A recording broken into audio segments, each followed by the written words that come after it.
Hello guys, आज मैं start करने जा रहा हूँ आपका 12th स्टैंडर्ड का second chapter known as a reproduction in lower and higher animals के ऊपर। ओके, बेसिकली आपके महाराष्ट्र बोर्ड सिलेबस का एचएससी का मेनली कैसा है कि ये जो चैप्टर है ये बहुत ज़्यादा हाई वेटेज का होता है, ठीक है, और काफ़ी ज़्यादा इंपॉर्टेंट भी होता है for your entrance point of view also. Okay, ये चैप्टर के बेसिस पे कैसा है कि इसके अंदर आपको टोटली पढ़ना है कि किसी भी एक लोअर एनिमल से लेके हायर एनिमल्स तक के अंदर कैसे रिप्रोडक्शन अकर होता है, ठीक है। इसमें बेसिकली रिप्रोडक्शन के हर एक स्टेप्स को समझेंगे, हर स्टेप्स को जानेंगे कि क्या चीज़ है, कैसे परफॉर्म होता है with your diagrammatic form also, with your theoretical form also. Okay, basically 12th standard में सबसे इंपॉर्टेंट चैप्टर में आता ही है, ठीक है। इसके बारे में थोड़ा अगर मैं मेजरली अगर मैं बताऊँ उसके डेफिनेशंस के बारे में, तो रिप्रोडक्शन जनरली बात करें तो एक थोड़ा मेजर लाइफ फॉर्म होता है, ठीक है। किसी भी एक ऑर्गेनिज्म के अंदर कैसा है कि डार्विन्स की भी थ्योरी के हिसाब से क्या कहा था उन्होंने कि जो भी इस दुनिया में सर्वाइव करता है it means they can reproduce also.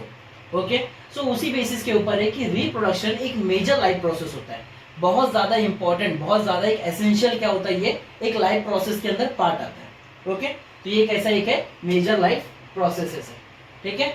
Nextly बात करें तो ये हमारे लाइफ की कंटिन्यूटी को मेंटेन रखने के लिए काम आता है। ओके, सच एस कैसे है कि अगर हमारे अंदर कोई इवोल्यूशन देखने मिला जो कि बेनिफिट वाला था तो वो हम क्या कर सकते हैं, आगे के जनरेशन में ट्रांसफर कर सकते हैं, ठीक है। तो ये हमारी कंटिन्यूटी को क्या रखता है, मेंटेन करता है, हमारे कैरेक्टर्स को आगे रखकर क्या करता है, ये मेंटेन करने का काम करता है रिप्रोडक्शन जैसी चीजें। ओके, आगे बात करें तो रिप्रोडक्शन की बात करें तो बहुत ज्यादा वाइटल होता है, बहुत ज्यादा एसेंशियल होता है, बहुत ज्यादा इंपॉर्टेंट हमारे सर्वाइवल के लिए होता है कभी भी। ओके, हमारी बात करें या किसी भी स्पीशीज की बात करें तो उस स्पीशीज के लिए रिप्रोडक्शन एक बहुत ज्यादा इंपॉर्टेंट क्या बन जाता है, कैरेक्टर या प्रोसेस बन जाता है, ठीक है। तो हमारे लाइफ प्रोसेस में ये सब चीजें क्या होती है, लिमिटेड लाइफ स्पेन तक ही चलती है। जैसे अगर मैं फीमेल्स की बात करें तो they can reproduce only up to the age of menopause. Okay, it means इनका 45-55 ईयर्स तक ही उनका रिप्रोडक्टिव एज रहता है। लेकिन मेल्स में ऐसा नहीं होता है, मेल्स में after the puberty they have the reproductive age. Okay, so इसमें ये बोला जा रहा है कि एक वाइटल प्रोसेस होता है रिप्रोडक्शन। और अगर आपको एग्जाम में आता है कि what is reproduction, define it, तो मेन डेफिनेशन आपका ये पार्ट बन जाता है, ठीक है, कि कभी भी एक न्यू लाइफ फॉर्म आती है from their pre existing one से, मतलब पहले कोई होना चाहिए उसके बाद ही क्या होगा, दूसरे आगे के लाइफ फॉर्म्स का क्रिएशन होगा। ओके, नेक्स्ट अगर बात करें तो रिप्रोडक्शन हमारे बॉडी में दो प्रोसेस से होता है, या हमारे पूरे नेचर में देखने की बात करें तो दो प्रोसेस से होगा। First is known as a asexual reproduction and second is known as a sexual reproduction. Okay, आपको दोनों के बीच का डिफरेंस पड़ता है from your 10th standard point of view. You can say about that asexual reproduction does not contain your gamete formation. Okay, आपका gamete formation कभी नहीं होता, सच अगर मेल्स में बात करें तो स्पर्म का फॉर्मेशन होना चाहिए, फीमेल्स में बात करें तो एग या ओवम का फॉर्मेशन होना चाहिए। That not possible in the asexual reproduction. Okay, it only evolves about the body outgrowth, then an individual arises. It means they show their such as example buddings, fragmentation body, okay, and such as their you can see here gamete formation. Okay, different types of asexual reproductions are occur in the nature. And in about the sexual reproduction, basically sexual reproduction means fusion of male and female gamete के वजह से क्या होता है, आपका sexual reproduction होता है। Okay, तो ये रिप्रोडक्शन के कुछ टर्म्स अगर आपको आते हैं जैसे कि what is about the reproduction और give a brief explanation of reproduction, so you can tell about that it is a major life process of an living organism और any life of forms. Okay, and it maintains your continuity of the life from generation to generation. Even it is vital for the survival of a species because they have to sustain in their environment, they have their own ones. Okay, and it is a limited lifespan also. Even your reproduction always occur in new life form, where the your new life form when you have a pre-existing ones. Okay, and therefore there is a reproduction in two processes such as asexual and sexual reproduction. Next we can talk about the asexual reproduction. Asexual reproduction means यहाँ पे क्या होने वाला है आपका कि it is commonly seen in lower animals. सबसे important बात हो जाती है कि ये जो एसेक्सुअल टाइप का रिप्रोडक्शन होता है ह्यूमन जैसे हायर कॉम्प्लेक्स ऑर्गेनिजम्स के अंदर देखने नहीं मिलता है, ठीक है। ये ओनली किसके अंदर देखने मिलता है, लोअर एनिमल्स के अंदर एसेक्सुअल टाइप के रिप्रोडक्शन होता है। Okay, such is your budding, such is your fragmentation, such is your regeneration process.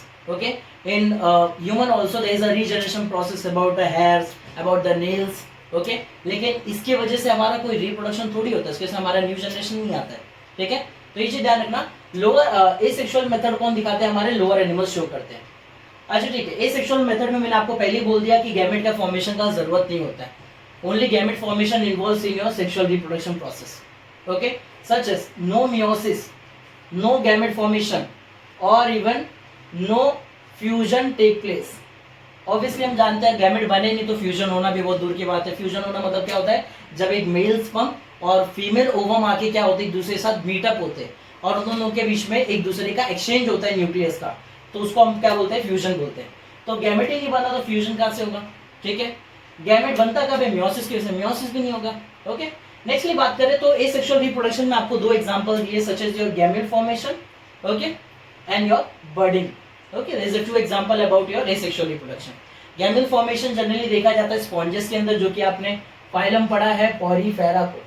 ठीक है, पॉरीफेरा को जो आपने पढ़ा वो गैमेट फॉर्मेशन टाइप के अपना एसेक्सुअल रिप्रोडक्शन शुरू करते हैं. एंड बर्डिंग जो आपका नॉर्मल सा एग्जांपल है नोन एज हाइड्रा. ठीक है, बर्डिंग में क्या होता है, कभी भी बॉडी का आउटग्रोथ थोड़ा सा बाहर आता है, उसके बाद वही डिटैच होकर एक न्यू इंडिविजुअल्स में इंक्लूड हो जाता है. तो ये सारे एसेक्सुअल मेथड के रिप्रोडक्शन. नेक्स्टली बात करते हैं तो हमारा एक एक पार्ट पकड़ते हैं. इसके अंदर गैमेट फॉर्मेशन पकड़ेंगे, इसके बाद हम नेक्स्ट हमारा बर्डिंग पकड़ेंगे. तो एसेक्सुअल के बाद नेक्स्ट कौन सा टॉपिक रहेगा, सेक्सुअल रिप्रोडक्शन. तो इसको देख लेते हैं पहले गैमेट फॉर्मेशन में क्या होता है. तो गैमेट फॉर्मेशन की बात करें तो कैसा होता है कि एक गैमेट फॉर्मेशन में ना स्पॉन्जेस के अंदर एक ऐसा पॉट लाइक स्ट्रक्चर होता है. पॉट लाइक मतलब मटका जैसा. ठीक है, वो स्ट्रक्चर कुछ ऐसा सिचुएट करेगा आपके लिए. ठीक है, इसको हम बोलते हैं गैम्यूल. और गैम्यूल के अंदर एक ऐसा सर्कुलर स्ट्रक्चर होगा जिसके अंदर आपके बहुत सारे छोटे छोटे सेल्स प्रेजेंट होंगे. ठीक है, ये बहुत सारे छोटे छोटे सेल्स ऐसे क्या होते हैं इसके अंदर प्रेजेंट होते हैं.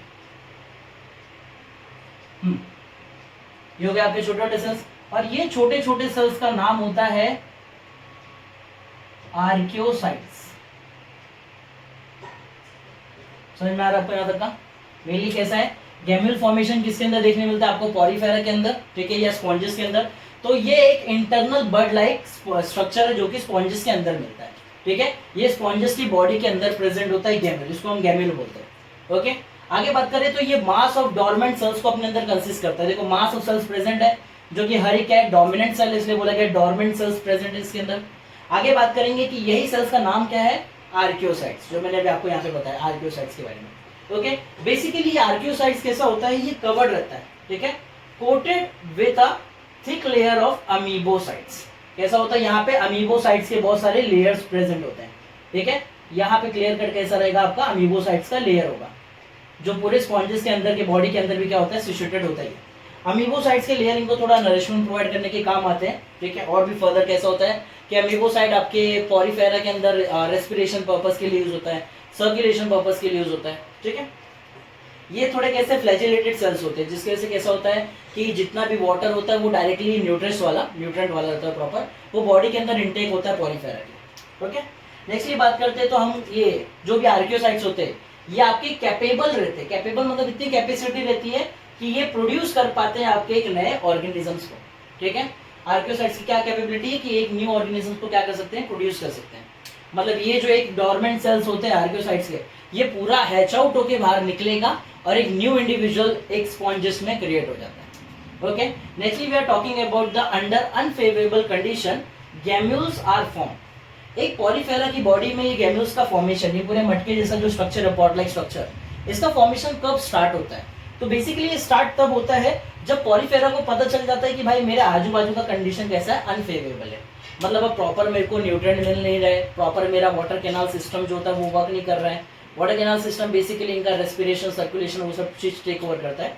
तो जब इनको लगता है कि हमारा प्रॉपर कंडीशन नहीं है आजू बाजू का, तो ये लोग क्या करते हैं, अपना गैम्यूल का फॉर्मेशन करते हैं ताकि इनका जो स्पीशीज का पॉपुलेशन है वो डिक्लाइन होने के बदले क्या हो जाए, इंक्रीज हो जाए. ओके, तो अंडर अनफेवरेबल कंडीशन गैम्यूल्स का क्या होता है, फॉर्मेशन होता है.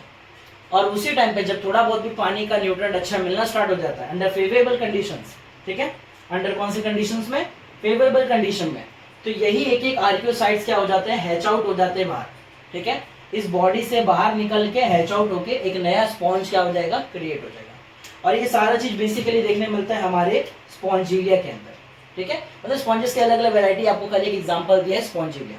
ओके, यहाँ तक आपको समझ में आया गैम्यूल फॉर्मेशन के बारे में. बेसिकली रिप्रोडक्शन आपके लिए इंट्रोडक्शन टॉपिक था. एसेक्सुअल होता क्या है, रिप्रोडक्शन के बारे में, जनरली एनिमल्स की बात है इसके अंदर. और उसके बाद आपके गैम्यूल फॉर्मेशन के बारे में था. ठीक है, it is an type of an internal bud and there is a mass of cells known as archaeocytes. When there is an unfavorable condition, generally the sponges produce this gamete. Okay, and under the favorable condition these archaeocytes hatch out and produce the new sponges, okay, new individuals formation. For an example you have sponge here, okay. Next हम देखते हैं हमारे बर्डिंग के ऊपर, okay. Basically हमारे gamete formation के बाद हम अपने सेकंड पार्ट की तरफ बढ़ते हैं जिसका नाम है बर्डिंग, ठीक है. गैमेट फॉर्मेशन हमने देखा था कि हमारा एसेक्सुअल रिप्रोडक्शन है स्पॉन्जेस के अंदर, ओके. बर्डिंग जनरली हम देखा जाता है हमारे, जैसे पॉरीफेरा के बाद कौन सा फाइलम आता है, निडारिया. तो निडारियंस के अंदर या हम उसका दूसरा नाम होता है सिलेंट्रेट्स, ठीक है. हम निडारियंस का दूसरा नाम क्या बोलते हैं, सिलेंट्रेट्स बोलते हैं. इसके अंदर कौन सा टाइप का रिप्रोडक्शन देखा जाता है, asexual reproduction, but in the form of budding, okay. Generally hydra जैसे एनिमल्स हो गए या कोरल जैसे एनिमल्स हो गए, ऐसे एनिमल्स जनरली क्या करते हैं, अपना बर्डिंग जैसा क्या करते हैं, एसेक्सुअल रिप्रोडक्शन शो करते हैं, ठीक है. ऑल्सो उन्होंने हमारे पास और भी एनिमल्स है सच एज एस्केडियंस की कॉलोनीज, वो भी कैसा करते हैं कि बर्डिंग से जैसा क्या करेंगे, अपना या फॉर्मेशन करेंगे, अपना रिप्रोडक्शन परफॉर्म करेंगे, ओके. बेसिकली बर्डिंग कब होता है, ये होता है हमारे फेवरेबल कंडीशंस के टाइम पे, ठीक है. जब भी बॉडी का बर्डिंग्स में फेवरेबल कंडीशन मिलता है, मतलब इनाफ न्यूट्रिएंट्स मिलते हैं, इनाफ हर एक चीज़ें मिलती हैं उनको जो अपनी कॉलोनी से, तो वो लोग क्या करते हैं, बर्डिंग जैसा अपना रिप्रोडक्शन शो करते हैं, ओके. बेसिकली बात करें गैमेट में कैसा था कि जब अनफेवरेबल कंडीशन होता है तब गैमेट का फॉर्मेशन होता, ओके. और उसके अंदर के जो छोटे छोटे आर्कियोसाइट्स हैं उनका फॉर्मेशन कब होता था, जब फेवरेबल कंडीशन अराइज होती थी. लेकिन हमारे बर्डिंग में ऐसा कोई कंडीशन नहीं होता है, इसमें डायरेक्टली कैसा होता है, हमारा फेवरेबल कंडीशन शो होता है, ओके. नेक्स्ट बात करते हैं हमारे हाइड्रा की. तो हाइड्रा में कैसा होता है, हाइड्रा के अंदर जो अभी हम पढ़ रहे हैं सिलेंड्रेट्स के अंदर जो हाइड्रा, सो एग्जांपल लेके पढ़ रहे हैं, तो हाइड्रा की जो बॉडी होती है उसमें से ना एक छोटा सा आउटग्रोथ बाहर आता है, ठीक है. जनरली हाइड्रा के बॉडी के एकदम बेसल पार्ट में, ठीक है, क्या बोला गया, एकदम बेसल एंड पे क्या होता है, एक छोटा सा आउटग्रोथ बाहर आता है जो कि है सिमिलर उसके कैसा पैरेंट की तरह दिखता है, ठीक है. बाद में उसी हाइड्रा के छोटे छोटे टेंटेकल्स बाहर आते हैं और उसके बाद वो क्या बन जाता है, नया इंडिविजुअल बन जाता है. बेसिकली बात करते हैं जैसे कि ये हमारा एक हाइड्रा है, ठीक है, एक सिलेंड्रिकल बॉडी होती है हाइड्रा की और इसके ऊपर बहुत सारे टेंटेकल्स होते हैं. टेंटेकल्स इसको हेल्प करते हैं किसी प्रे या फिर किसी हमारे नॉर्मली ऑर्गेनिज्म को पकड़ने के लिए, ठीक है. तो क्या होता है, इसके बेसल एंड पे, बेसल मतलब थोड़े नीचे के एंड पे क्या होने वाला है, सेम टाइप का एक और हाइड्रा का आउटग्रोथ आएगा, ठीक है. उसके भी छोटे छोटे क्या आ जाएंगे, टेंटिकल्स आ जाएंगे जो कि सिमिलर टू किसकी तरह दिखा होगा, अपने पेरेंट्स की तरह. बाद में यही हाइड्रा क्या हो जाएगा, इसकी बॉडी से डिटैच होकर एक नया प्रॉपर इंडिविजुअल बन जाएगा, ठीक है. मतलब पेरेंट बॉडी अलग हो जाएगी और हाइड्रा की एक दूसरी बॉडी अलग हो जाएगी. ऐसे करके क्या होता है, हमारा बर्डिंग का फॉर्मेशन होता है, ओके. यही सेक्सुअल रिप्रोडक्शन टेक प्लेस करता है. तो हम इसमें थोड़ा थ्योरेटिकल पार्ट से जान लेते हैं कि हाइड्रा का क्या होता है, एक आउटग्रोथ आता है and this outgrowth is also known as the bud, ठीक है. This occur at the basal end of the budding's hydra body, okay, and that basal end there are birds also show the growth of a tentacles, ठीक है. क्या होता है, छोटा सा tentacles का क्या करता है, ये अपना आउटग्रोथ भी दिखाता है, okay. Then they detach from their parent body, और जनरली ये जो हाइड्रा होता है ये हमारे पेरेंट बॉडी से डिटैच हो जाता है एंड आफ्टर डिटैचिंग ये एक न्यू, ये क्या बन जाता है, एक न्यू इंडिविजुअल, जो कि इवन ये कैसा रहता है, ये एक इंडिविजुअल इंडिपेंडेंट होता है अपने पेरेंट्स से, ठीक है. It means they can get their enough nutrients by themselves only, okay. उनको उनके पेरेंट्स की कोई ज़रूरत नहीं होती कोई भी न्यूट्रिएंट्स या कोई भी चीज़ों को लेके, ओके. वो अपना न्यूट्रिएंट्स से लेकर हर चीज़ खुद से पा सकते हैं. यहाँ तक आपका था एसेक्सुअल रिप्रोडक्शन का प्रोसेस जो आपके 12th स्टैंडर्ड के टेक्स्ट बुक के हिसाब से दिया गया. आपको उसके अंदर एक और पार्ट दिया गया known as a regeneration, okay. Regeneration generally इसके अंदर आपको एग्जाम्पल दिया प्लेनेरिया का. तो प्लेनेरिया की बॉडी में कैसा होता है, रीजनरेशन जैसी चीज़ें शो होती है, जिसमें से प्लेनेरिया का एंटीरियर पार्ट और पोस्टीरियर पार्ट जनरली क्या हो जाता है, उसमें डिटैच हो जाता है. उसके एक सेंट्रल बॉडी के पार्ट में क्या होता है, एक पुल आता है, एक ऐसा प्रेशर आता है जिसके से एंटीरियर पार्ट ऊपर की तरफ पुल आ जाता है और पोस्टीरियर पार्ट नीचे की तरफ पुल हो जाता है, जिसके से बीच में से हमारा प्लेनेरिया क्या हो जाता है, टीयर अप हो जाता है, टूट जाता है. और उसके बाद उसके एंटीरियर पार्ट के पास इतनी कैपेबिलिटी होती है कि वो अपना बाकी का बॉडी पार्ट बना लेता है. इवन हम उसके पोस्टीरियर पार्ट में इतनी कैपेबिलिटी होती है कि वो ऊपर का बाकी का पार्ट बना सकता है, ओके. ये आपका एक खाली रीजनरेशन का प्रोसेस था. और आपको क्वेश्चन ये भी आता है कि where does the human show regeneration process. So हमारे हेयर्स हो गए, हमारे नेल्स हो गए, they show the regeneration process, okay. और भी बहुत सारे एनिमल्स हैं जिनके अंदर रीजनरेशन उनकी यूनिक एबिलिटी की तरह यूज होती है, ओके. बेसिकली इसके बाद बात करते हैं हमारा एसेक्सुअल रिप्रोडक्शन की बात आता है हमारे सेक्सुअल रिप्रोडक्शन के ऊपर, okay. Sexual reproduction in animals की बात करें तो इसमें देखो आपको मैंने स्टार्टिंग में टर्म से बता दिया कि एसेक्सुअल मतलब क्या, no gamete formation, no meiosis, no fusion. वही क्या होगा इसके अंदर उल्टा, इसके अंदर क्या होने वाला है, फॉर्मेशन ऑफ अ गैमेट्स होते हैं बाय मियोसिस, ठीक है. Formation of gametes bye meiosis, okay. Basically ये गैमेट्स का क्या होता है, फ्यूजन होता है सच एज मेल स्पर्म और फीमेल ओवम के बीच में. और फ्यूजन होने के बाद जो ऑस्प्रिंग का प्रोडक्शन होता है, ठीक है, क्या बोला मैंने, गैमेट का फॉर्मेशन होना with the help of meiosis and that gamete fusion produce the offspring. Okay, क्या बोलना चाह रहा हूँ, गैमेट का फॉर्मेशन होना और बाद में उसी गैमेट का फ्यूजन होकर एक ऑस्प्रिंग बनना, ये टोटल प्रोसेस को, फॉर्मेशन से लेकर ऑस्प्रिंग तक के प्रोसेस को बोलते हैं हम एम्फीमिक्सिस। ओके, आपके बोर्ड एग्जाम का एमसीक्यू पर्पस का सबसे इंपॉर्टेंट क्वेश्चन होता है what does you mean about by amphimixis. तो एम्फीमिक्सिस मतलब क्या, formation of a gamete with the help of meiosis and its fusion which produce the offspring is known as amphimixis और the term is known as amphimixis. Okay, so ये basically आपके लिए important part था। Okay, next बात करते हैं, अगर ये जो भी ऑफस्प्रिंग है, ठीक है, ये ऑफस्प्रिंग का 2 फेस होता है लाइफ का। कितना फेस है, टोटल 2 फेस आते हैं लाइफ के। एक होता है रिप्रोडक्टिव फेस जो कि बाद का फेस है, और सबसे पहला फेस आता है जुवेनाइल फेस। जुवेनाइल फेस मतलब होता है जब वो बच्चा रहता है, ठीक है, जब तक उसकी प्यूबर्टी नहीं आ रही थी, जब तक उसकी बॉडी में स्पर्म्स के डेवलपमेंट स्टार्ट नहीं होते, तब तक उसको हम क्या बोलते हैं, जुवेनाइल फेस बोलते हैं।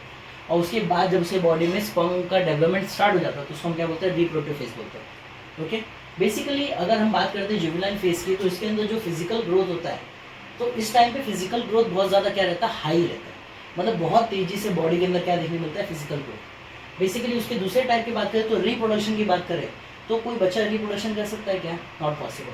तो इस जगह पे रिप्रोडक्शन टोटली पॉसिबल नहीं है। Okay, they can not reproduce, juvenile face can not reproduce and their physical growth is eight faster rate. Okay, और उसके अपोजिट में बात करें रिप्रोडक्टिव एज की, तो यहाँ पे अपना फिजिकल ग्रोथ अटेंड हो चुका रहता है, ठीक है, काफ़ी हद तक का फिजिकल ग्रोथ प्रॉपर हो चुका रहता है।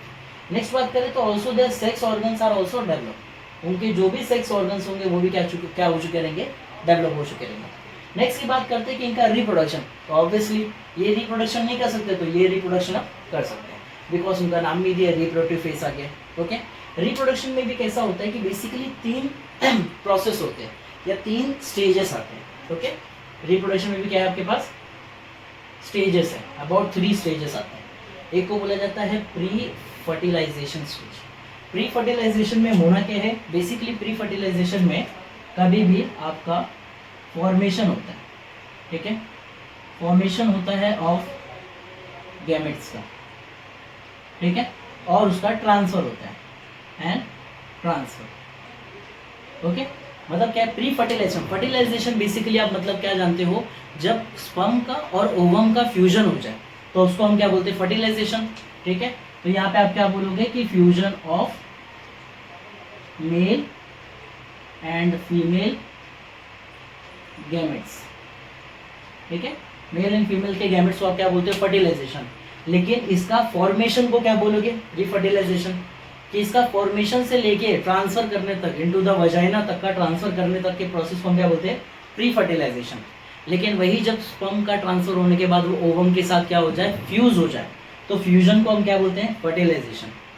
एंड फ्यूजन के बाद क्या होगा, आपको बेसिकली पता ही कि कभी भी फ्यूजन होने के बाद क्या होता है, फर्टिलाइजेशन के बाद क्या होगा, जाइगोट बनेगा, ठीक है, एंड एम्ब्रियो बनेगा। जाइगोट और एम्ब्रियो के फॉर्मेशन को हम क्या बोलते हैं, पोस्ट फर्टिलाइजेशन स्टेज या पोस्ट फर्टिलाइजेशन पीरियड। ठीक है, समझ में आ गया आपको। फर्टिलाइजेशन मतलब क्या, fusion of male and female gamete, लेकिन उसके फॉर्मेशन को और ट्रांसफर तक के प्रोसेस को क्या बोलते हैं, प्री फर्टिलाइजेशन। एंड ये सबके बाद जब जाइगोट और एम्ब्रियो का फॉर्मेशन होता है तो उसको हम क्या बोलते हैं, पोस्ट फर्टिलाइजेशन। हमारे पूरे सेक्सुअल रिप्रोड्यूसिंग ऑर्गेनिजम्स के अंदर 2 टाइप के जनरली क्या होते हैं, सेक्सुअल रिप्रोड्यूसिंग ऑर्गेनिजम्स होते हैं या एनिमल्स होते हैं। ठीक है, उनको हम ब्रीडर्स भी बोल सकते हैं। ब्रीडर मतलब इंटरब्रीडिंग करना, सेक्सुअल रिप्रोड्यूसिंग करना। तो हमारे पास 2 टाइप के होते हैं बेसिकली। एक होते हैं हमारे पास सीजनल ब्रीडर्स होते हैं और एक होते हैं हमारे पास कंटिन्यूअस ब्रीडर्स। मतलब एक ऐसे एनिमल्स होंगे जो अकॉर्डिंग टू सीजन के हिसाब से वो उनका फेवरेबल कंडीशन होगा, जो भी सीजन में जिसका फेवरेबल कंडीशन होता है वो उस टाइम पे ब्रीड करेगा। लेकिन कुछ एनिमल ऐसे होते हैं जो continue through out the year क्या कर सकते हैं, ब्रीड कर सकते हैं। ओके, तो ये हो गए सीजनल ब्रीडर, जैसे कि goat, sheep, deer, donkey, okay, buffaloes etcetera. ये सब कैसे होते हैं, ये हमारे सीजनल ब्रीडर होते हैं। इनको इनका कोई सीजन के हिसाब से प्रॉपर क्या करना होता है, रिप्रोडक्शन करना होता है। Okay, such as in continuous breeder. Continuous breeder कौन है, एग्स होते हैं। हम जैसे ह्यूमंस होते हैं, हम कंटिन्यूस ब्रीडर होते हैं। हमको सीजन वूजन से कुछ फर्क नहीं होता है, हम sexual reproducing through out the क्या रहते हैं, ईयर प्रेजेंट रहते हैं। ओके, तो यहाँ तक का आपका प्रोसेस किस में था, एसेक्सुअल रिप्रोडक्शन के ऊपर था। ठीक है, ये आपका बर्डिंग हो गया। नेक्स्ट आपका एसेक्सुअल रिप्रोडक्शन हो गया ह्यूमंस का। ठीक है, ये आपके नॉर्मल बात हो गया। अभी हम देखेंगे हमारा ह्यूमन में रिप्रोडक्शन कैसे होता है। हमारे पास प्राइमरी सेक्स ऑर्गन कौन से हैं, सेकेंडरी सेक्स ऑर्गन कौन से हैं, और उसके बाद बेसिकली हम डिवीजन करके पढ़ेंगे कि मेल रिप्रोडक्टिव सिस्टम क्या होता है, फीमेल रिप्रोडक्टिव सिस्टम क्या होता है। ओके, बेसिकली हमारा अब सेकेंड टॉपिक है हमारे सेक्सुअल रिप्रोडक्शन इन एनिमल्स के अंदर ह्यूमन रिप्रोडक्शन के ऊपर। ओके, बेसिकली हम सबको ही पता है कि ह्यूमन रिप्रोडक्शन की बात किया जा रहा है, तो ह्यूमन कैसे होते हैं, मेनली ह्यूमंस की अगर बात करूं तो हम एक सेक्सुअली रिप्रोड्यूसिंग ऑर्गेनिज्म होते हैं। ओके, हम कैसे ऑर्गेनिज्म है, सेक्सुअली रिप्रोड्यूसिंग ऑर्गेनिज्म। हमारे बॉडी के अंदर तो ये सेक्सुअल रिप्रोडक्शन से न्यू जनरेशन का डेवलपमेंट होता नहीं है, तो इसमें ये बोलना चाह रहे हैं कि अभी सेक्सुअल रिप्रोडक्शन ऑर्गेनिज्म के अंदर आपको पर्टिकुलर सिर्फ ह्यूमन रिप्रोडक्शन के बारे में पढ़ना है। ओके, बेसिकली सबसे पहले हमने दो ऑर्गेनिज्म देख लिए, सच एज हमारा gemmule formation in sponges and hydra in हमारे सिलेंट्रेट्स या निडारिया के अंदर। ओके, तो ये तो हमारे सेक्सुअल रिप्रोडक्शन है। अभी सेक्सुअल रिप्रोडक्शन के अंदर हमने पढ़ लिया कि गैमेट फॉर्मेशन क्या होता है, एम्फीमिक्सिस क्या होता है, अलग अलग स्टेजेस कैसे कैसे होते हैं हमारे पास। ओके, उसके बाद हमारे पास है ह्यूमन रिप्रोडक्शन के अंदर, तो ह्यूमन कैसा होता है, एक सेक्सुअली रिप्रोड्यूसिंग ऑर्गेनिज्म है। और बेसिकली हमारा जो गैमेटोजेनेसिस है, सबसे पहला ये पूरा आपको सीरीज वाइज दिया ये स्टेप है आपके अंदर कि कैसे कैसे किस किस स्टेप से होते हुए, मतलब टोटल सीक्वेंस वाइज या क्रोनोलॉजिकल वाइज स्टेप्स अराइज होते हैं। तो ह्यूमन रिप्रोडक्शन में सबसे पहला जो स्टेप होता है उसको हम बोलते हैं गैमेटोजेनेसिस। ओके, गैमेटोजेनेसिस मतलब क्या होता है, मेल स्पर्म बनना और फीमेल से ओवम बनना, तो ये दोनों का फॉर्मेशन होता है, इसको हम बोलते हैं गैमेटोजेनेसिस। ओके, बेसिकली आपके 11th स्टैंडर्ड और इवन 10th स्टैंडर्ड में क्या बोला गया था कि जर्म सेल्स जो होते हैं, मतलब गैमेट वाले सेल्स, ये कैसे होते हैं, हैप्लॉइड नंबर के होते हैं। हैप्लॉइड नंबर मतलब क्या, इनके पास हाफ नंबर ऑफ क्रोमोसोम्स क्या होता है, ये कंटेन करते हैं। ओके, बाद में स्पर्म से जो हाफ क्रोमोसोम होता है और एक फीमेल ओवम से हाफ क्रोमोसोम होता है, दोनों मिलके क्या बना देते हैं वापस से 46 क्रोमोसोम्स। ओके, तो पहला प्रोसेस क्या होने वाला है, गैमेटोजेनेसिस, मतलब एक मेल के अंदर स्पर्म बन जाएगा, फीमेल के अंदर ओवम बन जाएगा। ओके, बेसिकली उसके बाद सेकंड प्रोसेस आता है हमारे पास इंसेमिनेशन, मतलब क्या है, जो हमारे स्पर्म के पास आया, ठीक है, 23 क्रोमोसोम लेके चल रहा है वो, अब क्या होगा, वो एक फीमेल बॉडी के अंदर क्या होगा, अभी जाएगा। Okay, with the help of insemination, मतलब क्या, जब सेक्सुअल इंटरकोर्स होता है तो उस टाइम में क्या होता है कि जो भी मेल का स्पर्म होता है वो किसके अंदर इजैकुलेट कर देता है, फीमेल्स के वजाइना के अंदर, ठीक है, और उसी प्रोसेस को बोलते हैं हम इंसेमिनेशन करना। ओके, उसके बाद हमारे पास थर्ड प्रोसेस आता है नोन एज इंटरनल फर्टिलाइजेशन। अब यह इंसेमिनेशन तो हो गया, स्पर्म का ट्रांसफर हो चुका वजाइना के अंदर, अभी क्या होगा, वो जो स्पर्म है वो ट्रैवल करते हुए जाएगा कहाँ तक का, ओवम तक का, मतलब जो एग है, फीमेल एग है, वहां तक का जाएगा, और वहां पे जाके जैसे उनका फ्यूजन होगा उसको हम क्या बोलेंगे, फर्टिलाइजेशन। ये सब बॉडी के बाहर हो रहा है क्या, नहीं, बॉडी के अंदर हो रहा है, तो इसलिए इसको क्या बोला गया, इंटरनल फर्टिलाइजेशन। ठीक है, टर्म्स का मतलब क्लियर रखो। उसके बाद फोर्थ स्टेप आने वाला है जाइगोट फॉर्मेशन। मैंने पहले आपको बोला था, इसके पीछे मैंने आपको क्या बताया था कि फर्टिलाइजेशन के बाद आता है पोस्ट फर्टिलाइजेशन, तो ये वही चीज है कि फर्टिलाइजेशन हुआ, अभी क्या होगा, आपका जाइगोट का फॉर्मेशन होगा। जाइगोट मतलब क्या, छोटे छोटे सेल्स का डिवीजन होना स्टार्ट होगा। ओके, जाइगोट के बाद नंबर ऑफ सेल्स का क्या हो जाएगा, डिवीजन होके पूरा एक बॉल बन जाएगा, एक बॉल जैसा स्ट्रक्चर जिसके अंदर बहुत सारे आपके सेल्स होंगे, जिसमें आपने अपने 11th स्टैंडर्ड 10th स्टैंडर्ड में पढ़ा है एक्टोडर्म, एंडोडर्म और मेसोडर्म के बारे में। ओके, बेसिकली उसी की बात हो रही है कि जाइगोट फॉर्मेशन हो गया। जाइगोट फॉर्मेशन होने के बाद आपका पांचवा स्टेप आएगा एम्ब्रियोजेनेसिस का, मतलब formation of your small small cells, ठीक है, जिसके बाद वो क्या होगा, बेबी में डेवलप होगा। ओके, ये हो गया आपका फिफ्थ स्टेप। फिफ्थ स्टेप के बाद आता है आपका लास्ट सिक्स स्टेप, ठीक है, last second last step. Six step आता है known as gestation period. Gestation period मतलब होता है प्रेगनेंसी पीरियड। ओके, हमारे ह्यूमन में कितना होता है, 9 मंथ का हमारा प्रेगनेंसी होता है, तो उसी को बोला जाता है जेस्टेशन पीरियड। मतलब एक फीमेल या एक वुमेन अपने वुम के अंदर, अपने यूटेरस में बेबी को कब तक क्या करती है, फीड अप करती है या पालती है। ओके, तो यहाँ तक का क्या हो गया, एम्ब्रियोजेनेसिस के बाद आ गया आपका जेस्टेशन पीरियड। लास्ट प्रोसेस आता है आपका पार्चुरेशन। पार्चुरेशन मतलब क्या होता है, giving the birth to a young ones और giving a birth to the baby is known as a parturition. ठीक है, आपको यहाँ से ज्यादा क्लियर हो गया। गैमेट का फॉर्मेशन होता है, ओके, देन इंसेमिनेशन स्टार्ट होता है। इंसेमिनेशन करने के बाद क्या होगा, बॉडी के अंदर ही fertilization, known as internal fertilization. Then after the internal fertilization क्या होने वाला है, there is the formation of the zygote and that zygote will divide further which form the embryo. That's why this is known as embryogenesis. And then after the embryogenesis there is a period of gestation, about 9 month gestation period occurs in the human. Okay, then after that what, parturition occurs. Okay, next हमारे पास है कि अब इसके अंदर हम पढ़ने वाले हैं हमारे प्राइमरी सेक्स ऑर्गन्स के बारे में और सेकेंडरी सेक्स ऑर्गन के बारे में। मतलब बॉडी के अंदर सबसे पहला सेक्स ऑर्गन आप किसको बोलोगे, और उसके बाद आप क्या क्या सेक्स ऑर्गन में काउंटिंग कर सकते हो, ठीक है। प्राइमरी ऑर्गन इसलिए होता है क्योंकि सबसे इंपॉर्टेंट होता है उसका फॉर्मेशन होना, जिसके से आप बता सकते हो कि हाँ ये मेल है ये फीमेल है, जिसके अंदर प्रॉपरली स्पर्म का प्रोडक्शन होता है, इसके अंदर प्रॉपरली ओवम का प्रोडक्शन होता है, तो उसको हम बोलते हैं प्राइमरी सेक्स ऑर्गन। ओके सच प्राइमरी सेक्स ऑर्गन मेल्स में क्या होता है, टेस्टिस होता है, ठीक है, और इससे क्या प्रोड्यूस होता है, स्पर्म्स। फीमेल्स में क्या होता है, ओवेरी होता है, और जिससे क्या प्रोड्यूस होता है, एग या ओवम। ओके यहाँ तक बेसिकली आपको समझ में आ रहा है। सेकेंडरी सेक्स ऑर्गन मतलब क्या होता है भाई, स्पर्म और ओवम को छोड़ के जो भी बचेंगे, या बोल सकते हैं सॉरी टेस्टिस और ओवरीज को छोड़ के जो भी बचेंगे वो आपके हो गए सेकेंडरी सेक्स ऑर्गन में। Other than testis and ovaries is a secondary sex organ.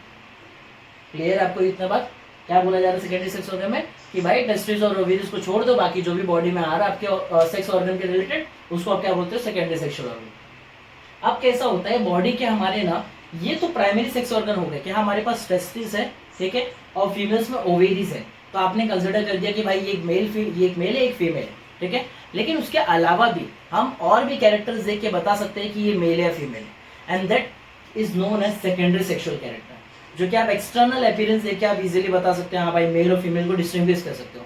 तो जो आप एक्सटर्नल फीचर देख के बता रहे हो उसको हम बोलते हैं secondary sexual character. Such as अगर मेल्स में बात करेंगे तो मेल्स में क्या होता है, पहली बात तो भाई बियर्ड का ग्रोथ होता है, ठीक है, तो बियर्ड का ग्रोथ आ गया, हेयर्स आते हैं चेस्ट के ऊपर, चेस्ट एरिया में बहुत सारे हेयर्स का प्रोडक्शन होता है। नेक्स्ट होता है हमारे पास मुस्टैचेस आते हैं, ठीक है, जो हमारी मूछें आती है।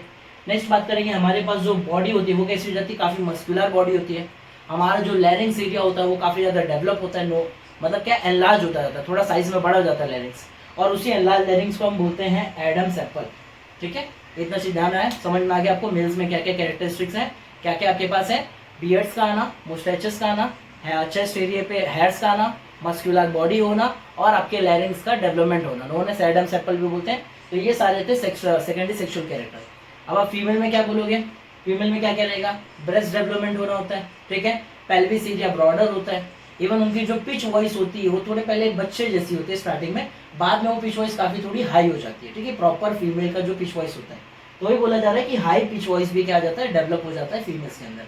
तो आप क्या बता सकते हो, सेकेंडरी सेक्सुअल कैरेक्टर को आप ऐसे ही देख के बता सकते हो। ओके बेसिकली नेक्स्ट अब हमारे पास यहाँ से स्टार्ट होता है मेन आपका, जो कि है आपका मेल रिप्रोडक्टिव सिस्टम। अब आपके मेल रिप्रोडक्टिव सिस्टम में बहुत सारे आपके मतलब कैसा टेस्टिस आते हैं, बहुत सारे एसेसरी डक्ट्स आते हैं, हेल्पिंग डक्ट्स हो गए, और या बहुत सारे ग्लैंड्स आते हैं, जिसके से कैसा होता है कि हमारा प्रॉपर ह्यूमन का बॉडी, एक फीमेल का बॉडी प्रोड्यूस भी दिखता भी अच्छे से है, और इवन कैसा होता है वर्किंग भी प्रॉपरली करता है।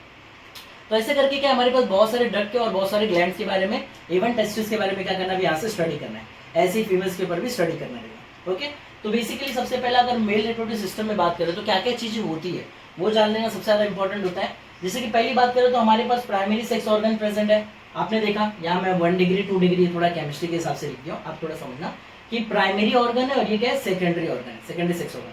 तो यहाँ पे मैं प्राइमरी सेक्स ऑर्गन क्या प्रेजेंट था मेल के अंदर, testis. Okay primary sex organ male के अंदर क्या प्रेजेंट है, टेस्टिस।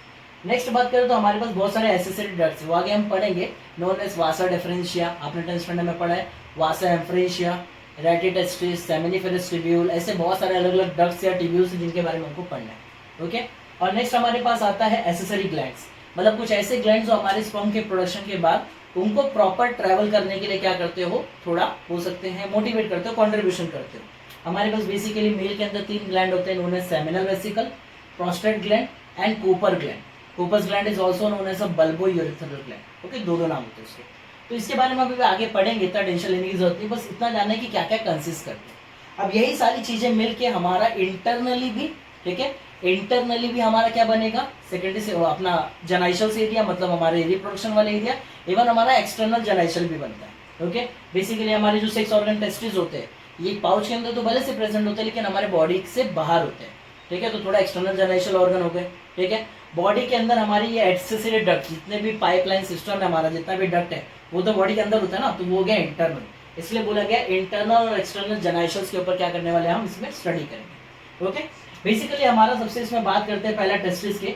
तो टेस्टिस कैसा होता है, ये पैड्स में होता है, बेसिकली सबको पता है पैड्स में होने वाले टेस्टिस, और इवन ये कहाँ प्रेजेंट है, आपके लोअर एब्डोमेन रीजन के अंदर, ठीक है, आपके स्टमक तक का तो एब्डोमेन रीजन होता है, उसके नीचे के एरिया को क्या बोल दोगे आप, लोअर एब्डोमेन रीजन, ओके, या लोअर एब्डोमेन पार्ट है आपका। और यहाँ पे जो ये टेस्टिस है ये किसके अंदर प्रेजेंट होता है, एक स्मॉल लूज सा पाउच होता है, ठीक है, एक लूज जैसा पाउच होता है जिसका हम नाम देते हैं स्क्रोटम, ठीक है, इंपॉर्टेंट वर्ड है आपके लिए, क्या रहेगा, स्क्रोटम के अंदर क्या रहता है, टेस्टिस क्या रहता है, सिचुएटेड रहता है। ओके, बेसिकली इसके बाद बात करें तो टेस्टिस क्या होता है, ये आपका मीसोडर्मल ओरिजिन होता है।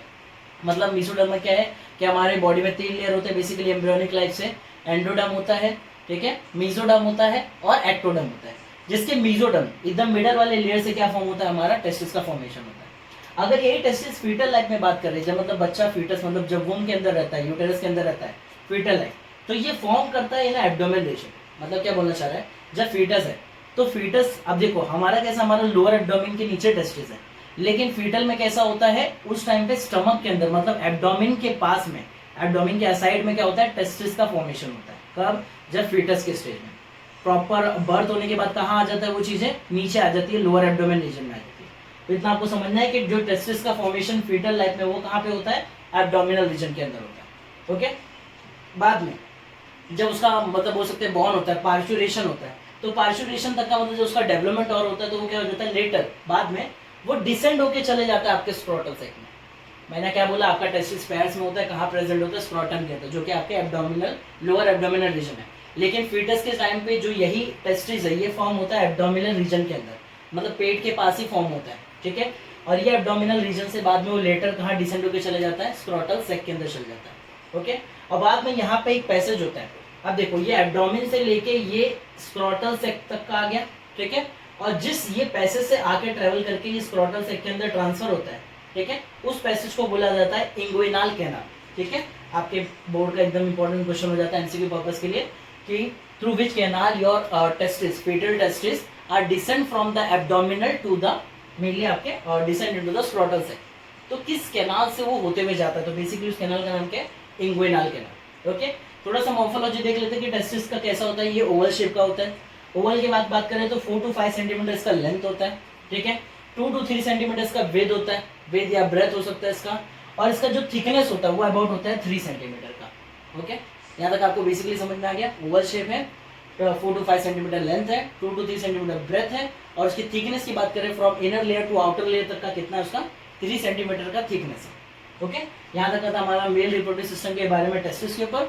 आगे इसी हमारा टीएस और टेस्टिस के बारे में पढ़ना है, उसकी कुछ वॉल्स के बारे में पढ़ने, ओके बेसिकली, और उसके बाद उसके एसेसरी डक्ट्स और ग्लैंड्स के बारे में पढ़ेंगे। ओके, तो हमारा नेक्स्ट लेक्चर में रखेंगे, ये लेक्चर को हम इतने तक करेंगे। Okay, thank you.